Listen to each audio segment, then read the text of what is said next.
How to make quick, ghoulishly realistic teeth for any kind of creature, make, or model. Human, monster, bear, shark, whatever. Out of polymer clay. First you're going to need Fimo, Sculpey, whatever brand suits you best. Doesn't matter the price. Only that you know what temperature to bake it at per the package instructions.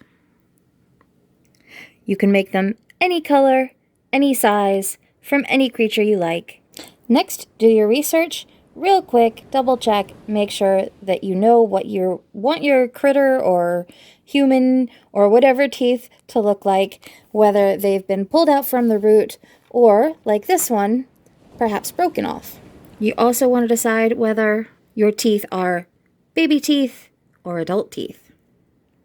This project can be great for alchemist shelf, Halloween decorations, cosplay, all kinds of fun stuff. You also want to think about how old you want your teeth to look.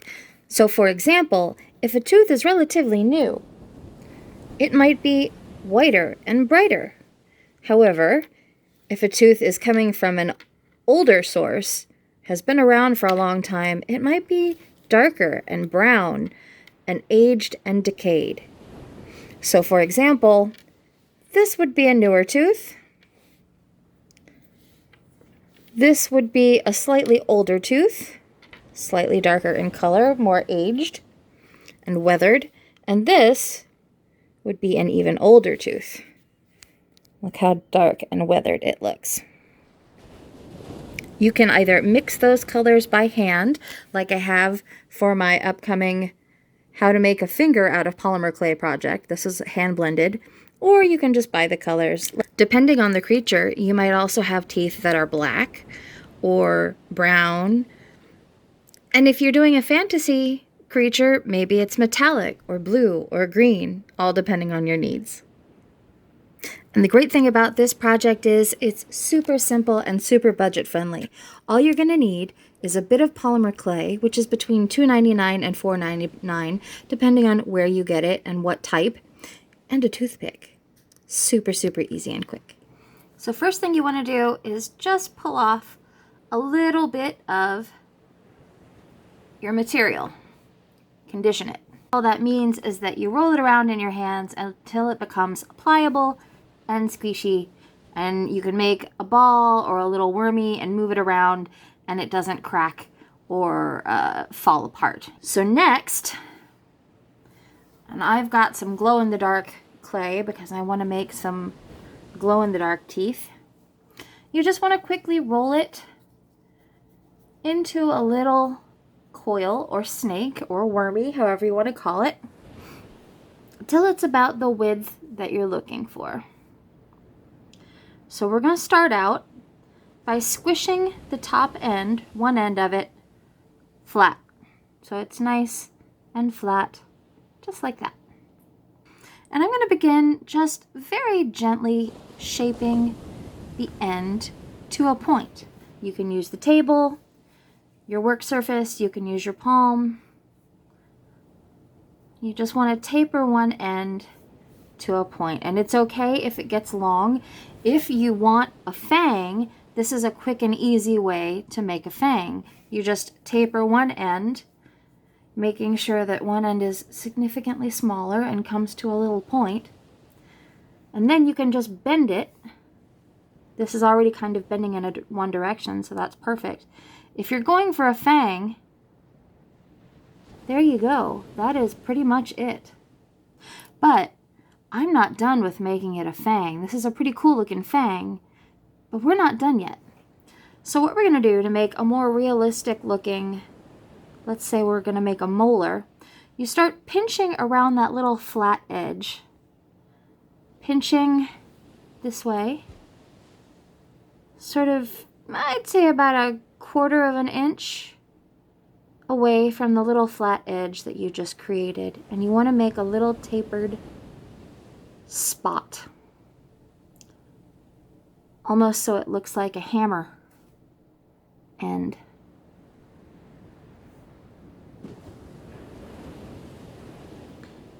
it's going to develop this kind of neck.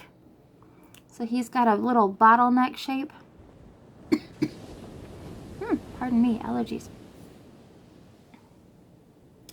And you leave the end flat. Now you're going to take your fingers, and again, you want to decide what direction you want this thing to go. I'm making more of a human molar, so I'm going to squish it on both sides very gently, keeping the edges round, but I'm going to make him slightly square, like a molar. And if he gets too tall, you can always push it right back down. It's the great thing about polymer clay.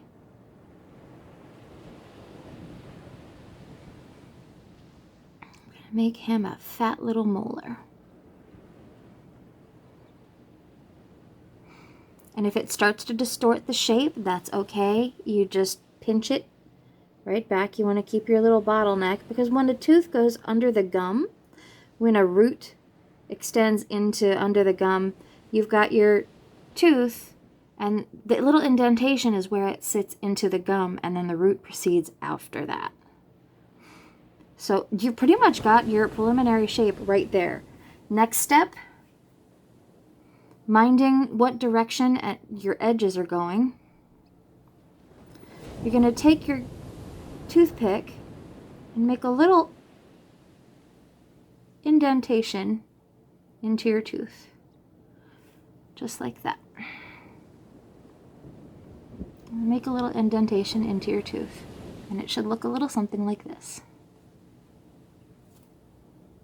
Sorry, my camera's at a really weird angle. Then you're going to cross it and do it the other way. You're making an X impression on your tooth.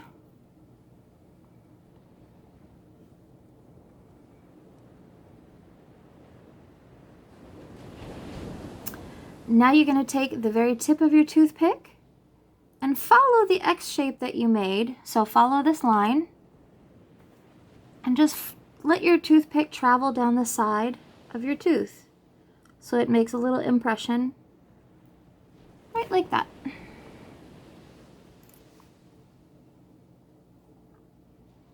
And you'll do the exact same thing on the other side. Follow the little indentation. Let it travel down the side of the tooth and press with your toothpick. And it can be as deep or as shallow as you want it to be. And look, it's already looking like a tooth. So next step is to do the same thing with the other side, as much or as little as you want to. So you take that X that you just made and follow it along.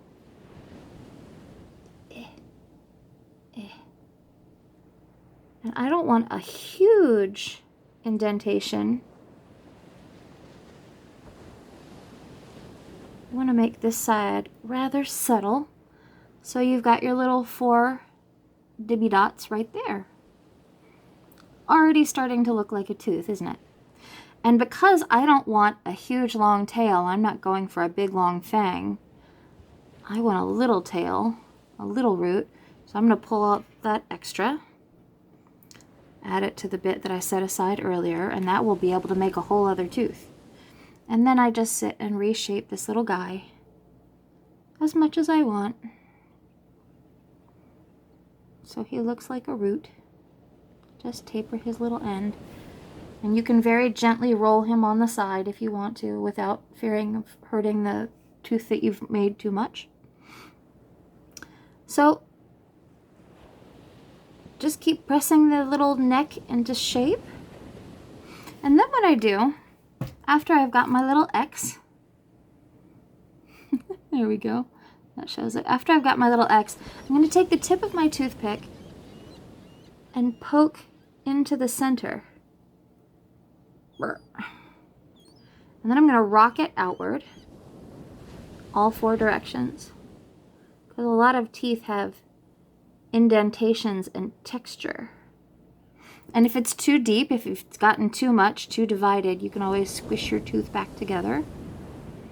Same with if it's getting too tall and ridge-like looking, you can just squish it back together. And if you squish it back too much, you can always just go back in with your toothpick. Then what I like to do is place the toothpick in the very center of your tooth, and going diagonal to each little pillow that we've made, I'm going to press in against that little pillow so that we make little diagonal impressions to add further realistic texture to the tooth. It almost looks like a 4-leaf clover from the top.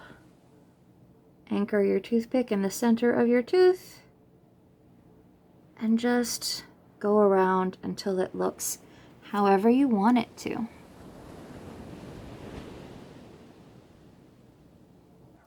So here, as you can see, I have made the little indentations as deep as I want. I just kept rocking my toothpick from the center in, going out, until I got the shape that I was looking for. Almost looks like a weird little flower. And that, my friends, if my camera will focus, boop. And that, my friend, is a finished tooth. Very simple, very easy, and I continued to pull little bits off of it. Here, I'll show you against my hand here. So that he's got a little root, and he's got his little bottleneck so that there's a place for the gums, but then there's that clearly defined root. And if you want, and you want a double-rooted tooth, like this guy, all you would do is take your toothpick, making sure you have a little bit more on the tail end than I do here, but you just take your toothpick and press and divide it down the middle so that you have a double root, and then you shape it with your fingers until you get to the shape that you want. Now, because I do want this to be able to go on a necklace, I'm going to take my tooth, find out exactly how I want him to hang. So I think I want him to be seen. Look at your tooth and find your best side. What side looks most realistic or most grisly? And I'm going to take that toothpick and very gently pierce the tooth. He's getting drilled. Down where you want him. And again, you want this where it's going to hang on a necklace. If you put it too far up, it might show more of the surface. It might hang a certain way. If you put it down toward the bottom, it will also hang a certain way. So it all depends on the weight and shape of your sculpture. And I'm trying to make sure that it's kind of parallel with the lines. So it's parallel to the way I want it to hang on the necklace, and so that the tooth hangs straight. And one thing that I have found that makes piercing any polymer clay thing easier is spinning it as I go, gently just twirling it so that it pierces the end. And now it is on the toothpick, fully on, but you don't just want to leave it like that. Because polymer clay shrinks in the oven, I tend to like to jiggle it around so that it gets a slightly bigger opening on this side, and then I'll turn it around and put the toothpick back in and slightly jiggle it on this side so that it's easier to get the string or the wire or whatever threading material in and out more easily. And that creates a nice open hole, and it looks very intentional and doesn't leave just a gaping open hole. It also tends to smooth out your bead opening or your hole opening a little bit more.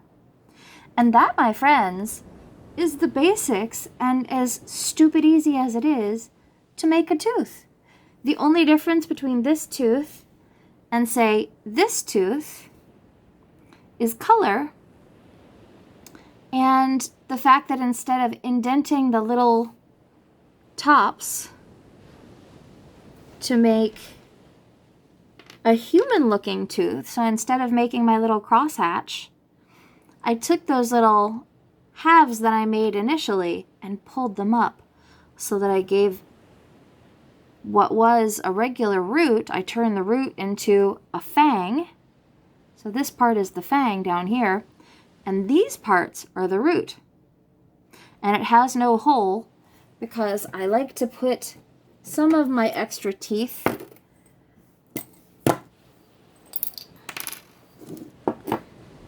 in my apothecary jar, which is perfect for Halloween, or cosplay as props, or whatever you want them to be.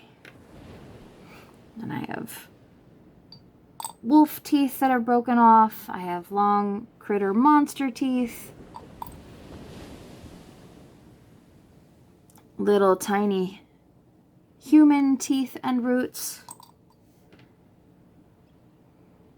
And, you know, if you want to freak people out at a party, just don't tell them you found it here. Then you just bake your creation at its designated temperature, depending on what brand that you got and the package instructions. And remember that this thickness, the top of your tooth, is much thicker than this. So you want to remember that this is going to cook a lot faster than this top part. Also, what might be helpful is if you put your tooth or whatever you're making on cardboard or polyfill so that you don't get a flat spot on your sculpture. You may not mind if it's hanging on a necklace or something, and you be mindful of the side that you really want to face your audience, to face out toward the world. You may not care that it has a flat spot on the back. But if you want something to be fully 3D, that may be a helpful little trick for you. Oh yes, and if you would like a ring around the base of your tooth, we're going to take our little happy friend, the toothpick, and make a really defined gum line around our tooth just by pressing him into the neck of the tooth very, very gently at the base of where you put your little molar. And if you need to, you can go back in with your toothpick and widen up that hole if it tends to be in the same spot.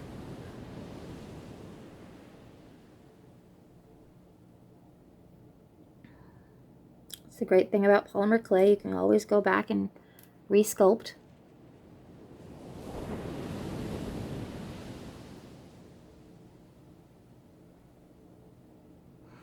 And I'm not using the very fat part of the toothpick, and I'm not using the tip. I'm using this little spot right in between to rock it back and forth and define the little gum line area. Just gently pressing, gently sculpting. And once you get used to making these, it's going to be a super fast process. You can make tons of teeth in no time. Perfect for a dark elf or a mad scientist or a witch doctor, whatever kind of creation.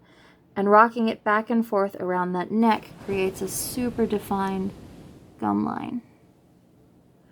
And again, if you don't like it and it's gotten too wide, you can always squish your tooth back together so it's a little less flour and a little more tooth, and just play with it until you get your shape that you like.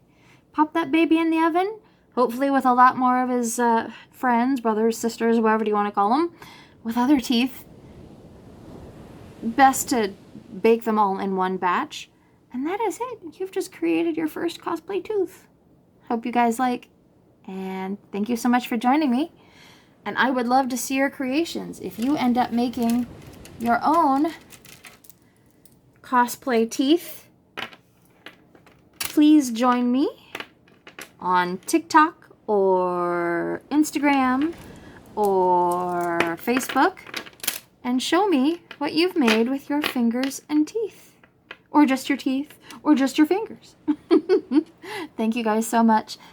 And if you like what you saw here, please give a holler at like, comment, subscribe. Happy shimmies and waves of love. Booga booga.